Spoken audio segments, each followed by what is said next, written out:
সুপ্রিয় শিক্ষার্থী সকলকে সকালের শুভেচ্ছা। বৈশ্বিক মহামারী করোনার কারণে আমরা সকলে বিপর্যস্ত। এই অবস্থায় তিতাস অনলাইন স্কুল থেকে সকলকে স্বাগত জানাচ্ছি। আজ আমরা আলোচনা করব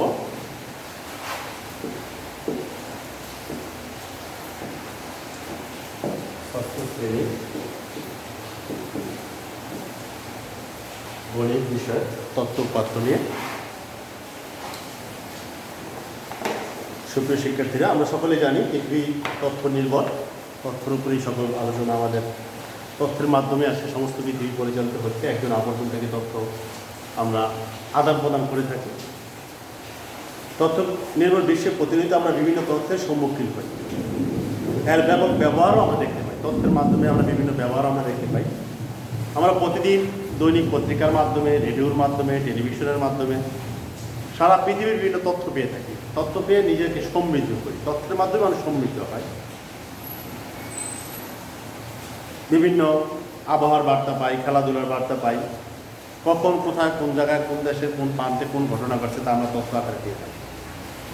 পাশাপাশি উপাত্ত পরিসংখ্যানে বর্ণীয় তথ্যসমূহ যে সকল সংখ্যা দ্বারা প্রকাশ করা হয় সেটাকে উপাত্ত বলা হয়। তো তথ্য উপাত্তের সমন্বয়ে আমরা আমাদের গাণিতিক অনেক কাজ সম্পন্ন করে থাকি।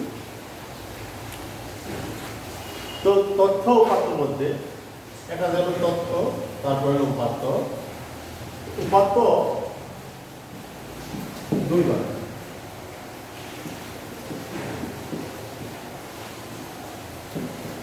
উপাত্ত এক বিন্যস্ত উপাত্ত। বিন্যস্ত উপাত্ত বলতে আমরা বুঝি গাণিতিক যে সংখ্যাগুলো, অঙ্কগুলো আছে, এই অঙ্কগুলো যখন পর্যায়ক্রমে মানের ঊর্ধ্বক্রম অনুসারে সাজানো থাকে সেটাকে বলা হয় বিন্যস্ত উপাত্ত। যেমন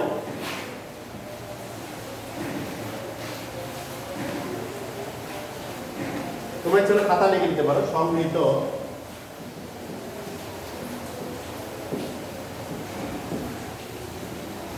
উপাত্ত সমূহ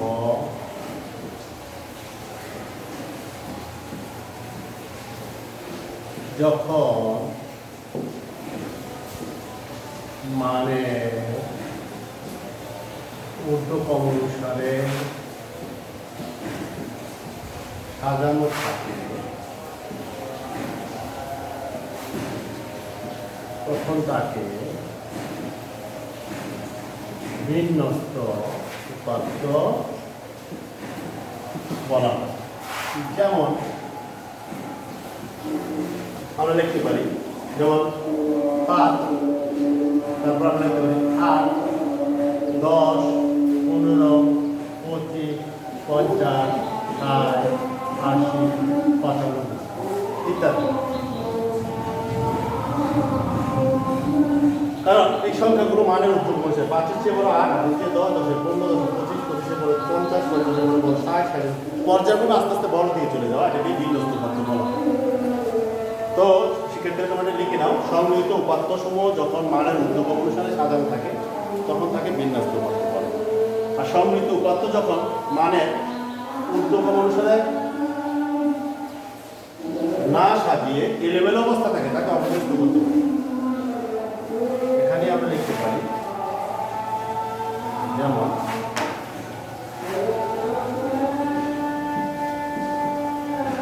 অবিন্যস্ত উপাত্ত সংগৃহীত উপাত্ত যখন মানের ঊর্ধ্বক্রম অনুসারে না সাজিয়ে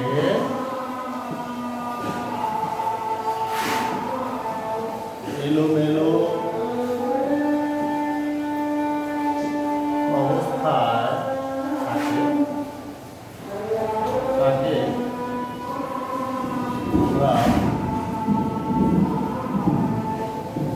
অবিন্যস্ত উপাত্ত বলে থাকি। তাহলে অবিন্যস্ত উপাত্ত কি হতে পারে? যেমন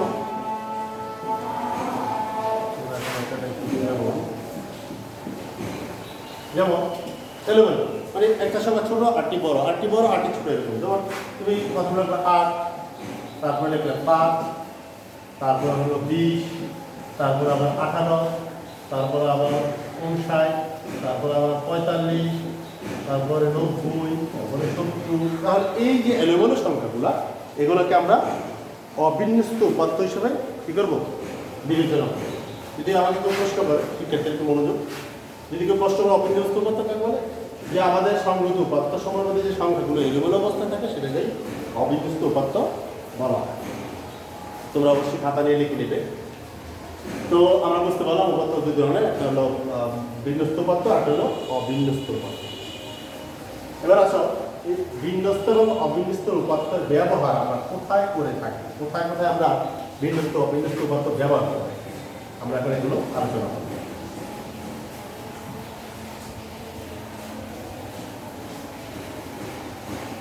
আমাদের এই চ্যাপ্টারের সবচেয়ে গুরুত্বপূর্ণ যে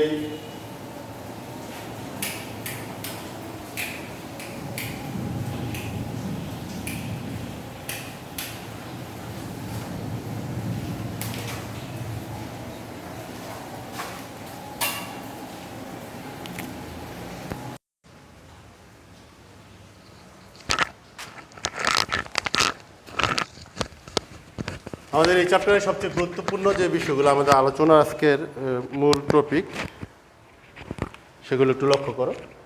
যেমন গড়, আমরা এখানে শিখব গড়। গড় কাকে বলে? যেমন একজন শিক্ষার্থী, সে 5টি বিষয়ে সে নাম্বার, আমরা গড় বের করব, কিংবা বিদ্যালয়ে উপস্থিত শিক্ষার্থীর মধ্যে গড় বের করব। একজন শিক্ষার্থী বা একটি 6ষ্ঠ শ্রেণী, একটি শ্রেণীকক্ষে আজকে 1 তারিখ, জাস্ট ফর এক্সাম্পল, 1 তারিখে 50 জন শিক্ষার্থী উপস্থিত, 2 তারিখে 45 জন, 3 তারিখে 46 জন, 4 তারিখে 47 জন, এরকম। যেমন 50, তারপরে হলো 40, তারপরে 45, তারপরে 46, তারপরে 80, এরকম শিক্ষার্থী উপস্থিত হলো। 5 দিনের গড়, 5 দিনের গড়। তাহলে এই 5 দিনের গড় সংখ্যা আমাকে বের করে দেখাতে হবে। তো গড় বের করার সূত্র প্রয়োগ করে এটা করতে হয়। অবশ্যই আমরা গড়ের সূত্র শিখব। তো গড় আমরা যেটা বুঝি, সংগৃহীত উপাত্ত সময়ের সমষ্টিকে উপাত্ত সময়ের সংখ্যা দিয়ে ভাগ করে গড় পাওয়া যায়।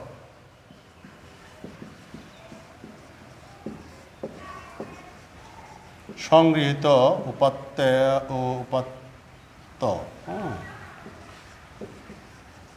উপাত্ত সমূহের সমষ্টিকে উপাত্তের সংখ্যা দ্বারা ভাগ করে যা পাওয়া যায় তা হলো গড়। এটাকে আমরা গড়ের সংজ্ঞা বলতে পারি। সংগৃহীত উপাত্ত সমূহের সমষ্টিকে উপাত্তের সংখ্যা দ্বারা ভাগ করে যা পাওয়া যায় তা হলো গড়। গড়ের সূত্র,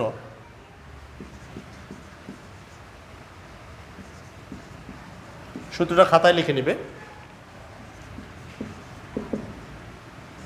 গড় সমান সমান গড়ের সূত্র, উপাত্ত সমূহের সমষ্টি উপাত্ত সমূহের সংখ্যা।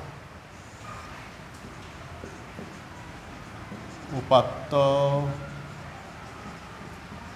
সমূহের সমষ্টি মানে যোগফল, আর উপাত্ত সমূহের সংখ্যা, এই গড়ের সূত্র। এখন আমরা এখানে 5টা সংখ্যা লিখছিলাম, 50, 40, 45, 46, 5 দিনের শিক্ষার্থীর উপস্থিতির সংখ্যা। তাহলে আমরা যদি এটাকে সূত্রে ফেলি, তাহলে আমরা প্রথম এই 5টি সংখ্যার কী করতে হবে, যোগ সমষ্টি নিয়ে আসতে হবে। তাহলে আমরা লিখতে পারি 50 যোগ 40 যোগ 45 যোগ 46 যোগ 80। হ্যাঁ, আর যেহেতু 5 দিনের গড়, তাহলে 5 দিয়ে ভাগ, যত দিনের গড় বের করতে হয় ততটা সংখ্যা যোগ করে আমরা এটাকে ওই দিন সংখ্যা দ্বারা ভাগ করলেই আমরা সেটা পেয়ে যাব। তাহলে আমরা আগে যোগ করে নিই। 0, 6, 5, 11, 11, 1, 9, 9, 4, 13, 17, 17, 21, 26। ঠিক আছে, যদি এটা বেজোরে এসে গেছে, আমরা একটা কাজ করলে পারি, জোরে আনলে যাতে উত্তরটা বুঝতে সুবিধা হয়, তো আমরা এটাকে জোরে নিয়ে আসি। আমরা এটা 81 দিয়ে দিই। 81 দিয়ে দিলে কী হবে? আচ্ছা 12, এটা 12 হয়ে গেল। হ্যাঁ, তাহলে 262 নাকি?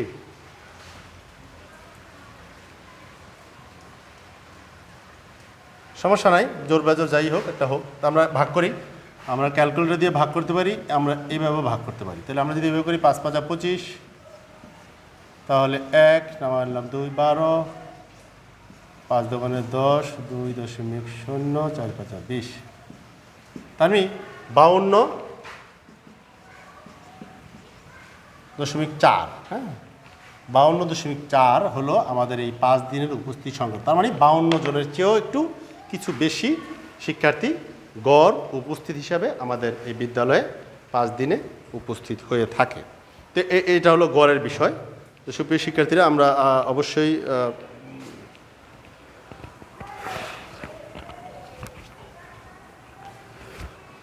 অবশ্যই গড়ের সূত্রটা লিখে নিব, যাতে তোমরা এটা মুখস্থ করতে পারো। কারণ সূত্রটা যদি না জানো তাহলে তুমি সেটা অঙ্কটা করতে পারবে না। হ্যাঁ, তো আমরা গড়ের বিষয়ে যতটুকু আলোচনা করলাম মোটামুটি এতটুকু। আর বাকি কারো কোনো প্রশ্ন থাকলে অবশ্যই কমেন্টসে জানাবে, আমরা সেটা সমাধান করার চেষ্টা করব। তারপর আমরা চলে যাব গড়ের পরে মধ্য।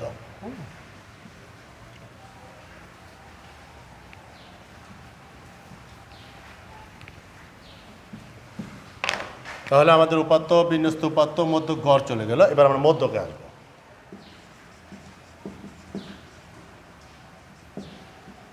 মধ্যক বলতে আমরা বুঝি কোনো সংখ্যার বা উপাত্তের মধ্যবর্তী যে সংখ্যাটা, সেটাকে মধ্যক বলা হয়ে থাকে।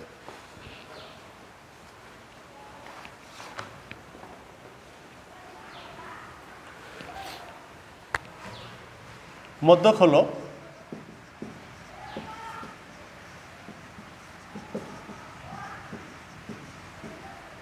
সংগৃহীত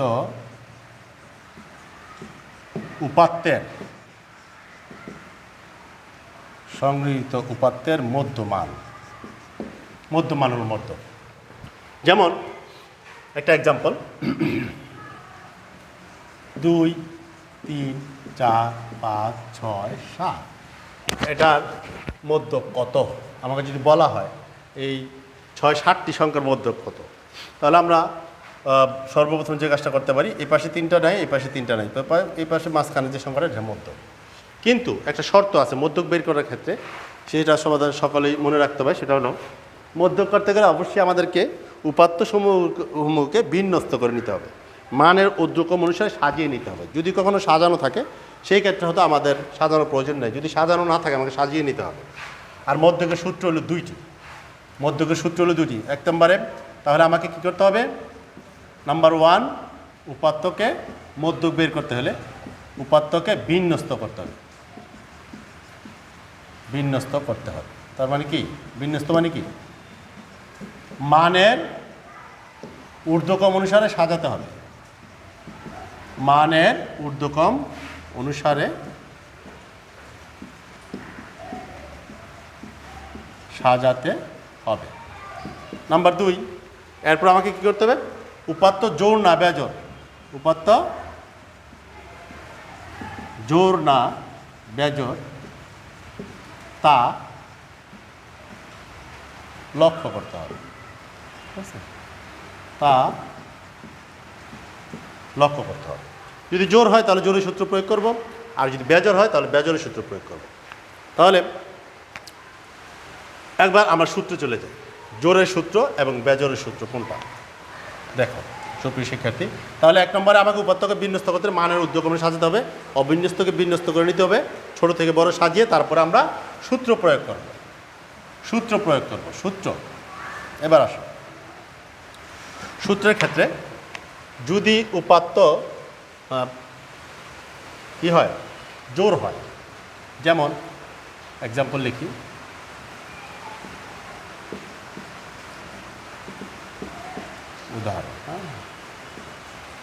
উদাহরণ বিভিন্ন উদাহরণ আছে, তার মধ্যে থেকে আমরা বই থেকে একটা উদাহরণ নিই।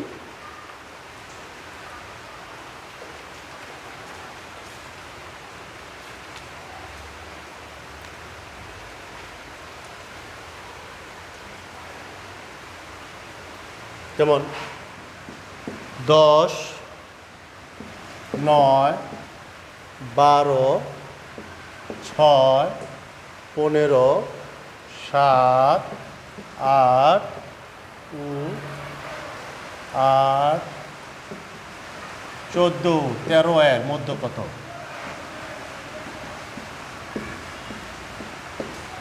সংখ্যা কটি? 1, 2, 3, 4, 5, 6, 7, 8, 9, 9টি সংখ্যা। তার মানে এটা কি? বেজোড়। তার মানে এটা কি হলো? বেজোড় হয়ে গেল নাকি?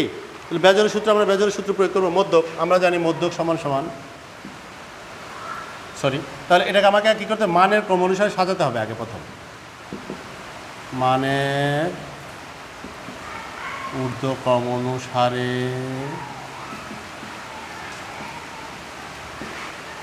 সাজিয়ে পাই। তাহলে প্রথম সংখ্যাটা কত? 6, লিখলাম 6। তারপরে 7, আমরা এই প্রশ্নে দাগ দিয়ে দেবো, তাহলে বুঝতে সুবিধা হবে কোনটা লিখলাম কোনটা লিখলাম না। 8, 9, 10, তারপরে 10-এর পরে কত? 12, তারপরে 13, তারপরে 14, 1, 2, 3, 4, 5, 6, 7, 8, 8টা সংখ্যা বাকি আছে নাকি? 15, সরি 15। তাহলে গুণে আমরা বের করে নিলাম, একটা সংখ্যা আমাদের বাকি ছিল, 8টা সংখ্যা লিখছি, একটা লিখে নিই, তারপরে দাগেটা দিয়ে দিলাম। তাহলে মানের ক্রমে সাজিয়ে, তাহলে এখানে সংখ্যা 9টি। তাহলে বেজোড়, বেজোড়ের সূত্র কি?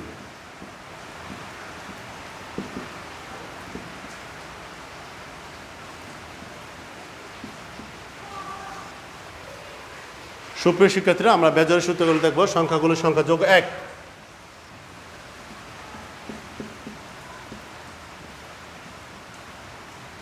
সংখ্যাগুলোর সংখ্যা যোগ 1 ভাগ 2 এততম পদ। এটা মনে রাখতে হবে, এততম পদ দিতে হবে, তমপদ। তার মানে সংখ্যাগুলোর সংখ্যা বলতে কয়টি সংখ্যা? এখানে 9টি সংখ্যা। 9 যোগ হলো 1 ভাগ হলো 2 এততম পদ। তার মানে 9 একে কত? 10, এখানে হলো 2 এততম পদ। তার মানে 2 দিয়ে 10-এর ভাগ কত? পঞ্চমতম পদ। তাহলে পঞ্চমতম পদ আমরা মানের ঊর্ধ্বক্রম অনুসারে সাজাইয়ে পড়লে কোনটা পাইলাম? 1তম পদ, 2য় পদ, 3য় পদ, 4র্থ পদ, 5ম পদ। এই হলো, এখানে হলো 10 হলো এখানে মধ্য। এখানে পঞ্চমতম পদ হলো 10, তার মানে 10 পালাম আমরা এখানে মধ্য।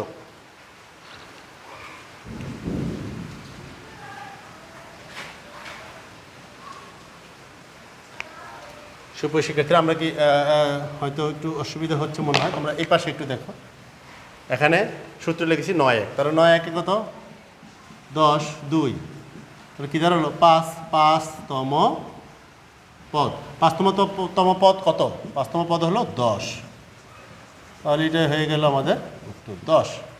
উত্তর হয়ে গেল আমাদের 10। ঠিক আছে, তাহলে আমরা মধ্যক, বেজোড়ের সূত্রের মধ্যকটা আমরা প্রয়োগ করলাম, আমরা সেটাকে দেখতে পেলাম। এখন যদি সংখ্যাটা জোড় হয়, সুপ্রিয় শিক্ষার্থীরা একটু মনোযোগ, যদি সংখ্যাটা জোড় হয় তাহলে আমরা সেটা কী করব? অবশ্যই মানের ঊর্ধ্বক্রমে সাজাতে হবে। মনে করো এখানে 13 সংখ্যাটা নেই, 13 না, সরি 15 সংখ্যাটি নেই। হ্যাঁ, তাহলে বুঝতে সুবিধা হলো, 15 নম্বর সংখ্যাটা আমরা কেটে দিলাম। তাহলে 15 সংখ্যাটা নেই, তাহলে এটাই। ঠিক আছে, আমরা সাজালাম মানের ঊর্ধ্বক্রম অনুসারে সাজিয়ে 14 পর্যন্ত সাজালাম, 15 নেই। এটা আগেরটা যা আছে ঠিকই রইল, শুধু এখানে জোরের সূত্র হবে, যেহেতু এখানে সংখ্যা গেছে 8টি, সংখ্যা গেছে 8টি, এই জন্য আমরা জোরের সূত্র এখানে প্রয়োগ করব। জোরের সূত্র,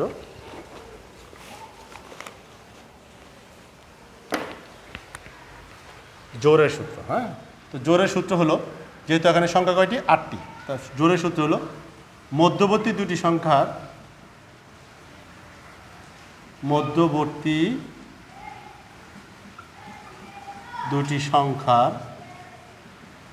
যোগফল, মধ্যবর্তী দুটি সংখ্যার যোগফল ভাগ হলো 2। এটা পদ হবে না, সরাসরি যোগফল হবে। তো দুটি সংখ্যার যোগফল হলে আমরা এখানে 3 করে বাদ দিয়ে দিলাম, এই 2 একে 3 করে বাদ দিলাম। তাহলে মধ্যবর্তী দুটি সংখ্যা কোনটা? 9 আর 10। 9 আর 10 হলো মধ্যবর্তী দুটি সংখ্যা। তাহলে 9 যোগ 10 ভাগ হলো 2 হলো 19, নাকি? 19কে যদি আমরা 2 দিয়ে ভাগ করি কত হয়? আমরা এখানে এভাবে করে ফেলি,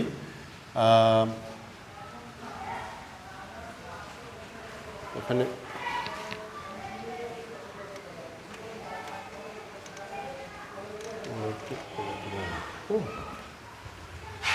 8 দোকানে 16, 3, নাকি 0.0, 15 দোকানে 30, 8.15।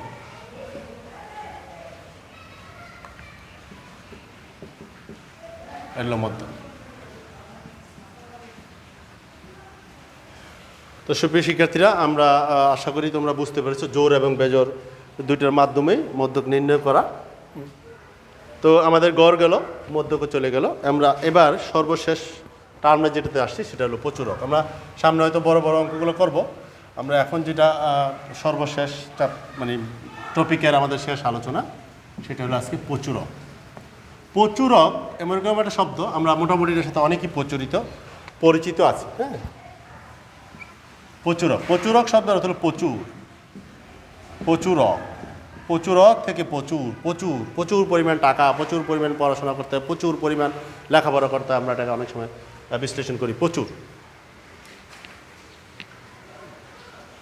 তাহলে প্রচুর যেমন একটি উপাত্ত, কতগুলো উপাত্ত, যেমন 6, 8, 10, 15, 5, 6, 9, 8, 7, 6, 8, 11, 8। এই সংখ্যাগুলো প্রচুরক কত দেখো আমরা একটু লক্ষ্য করি। এখানে 6 আছে কয়বার? 3 বার। 6 কয়বার? 3 বার। আবার 8 আছে কয়বার? 4 বার। বাকি সংখ্যাগুলো একবার করে আছে। তাহলে 8 যেহেতু 4 বার আমরা দেখতেছি, তাহলে এখানে প্রচুরক হলো 8। যেই সংখ্যাটা কোনো উপাত্তের মধ্যে যেই সংখ্যাটা সর্বাধিক বার থাকে তাকেই ওই সংখ্যার প্রচুরক বলা হয়। সহজ ভাষায়, কোনো উপাত্তের মধ্যে যেই সংখ্যাটা সর্বাধিক বার থাকে তাকে ওই সংখ্যা উপাত্তের প্রচুরক বলা হয়। কোনো উপাত্তে যেই সংখ্যাটা সর্বাধিক বার থাকে তাকে ওই উপাত্তের প্রচুরক বলা হয়। তো আমরা এই জিনিসগুলো একটু মনে রাখবো। তো সুপ্রিয় শিক্ষার্থী, আজকে আমার সাথে তোমরা সংযুক্ত হতে পেরে যারা আমার সাথে সময় দিয়েছো তোমাদেরকে অবশ্যই ধন্যবাদ। এবং যারা সময় দেয়নি, যারা পাঠটা দেখতে পারেনি, তাদেরকে শেয়ার করবে, তাদেরকে জানিয়ে দিবে যেন তারা এই পাঠটা দেখে এবং এখান থেকে কিছু জ্ঞান অর্জনের চেষ্টা করে। এরপরে যদি তোমরা কোনো বিষয়ে না বুঝো, অবশ্যই আমার মোবাইল নাম্বার সহ তোমাদের কাছে আছে, তোমরা মোবাইল নাম্বারে ফোন দিবে, প্রয়োজনে বিভিন্ন বিষয়ে কমেন্টসে জানাবে, আমরা সেটাকে সমাধান করার চেষ্টা করব। তো ধন্যবাদ সবাই, সকলে ভালো থাকো, সুস্থ থাকো, বাড়িতে ঠিকমতো পড়াশোনা করো, পিতামাতার কথা শোনো, করোনাকালীন সময়ে করোনাকালীন সরকারি নিয়মগুলো মেনে চলো। আজ এই পর্যন্তই। খোদা হাফেজ, ভালো থাকো সবাই।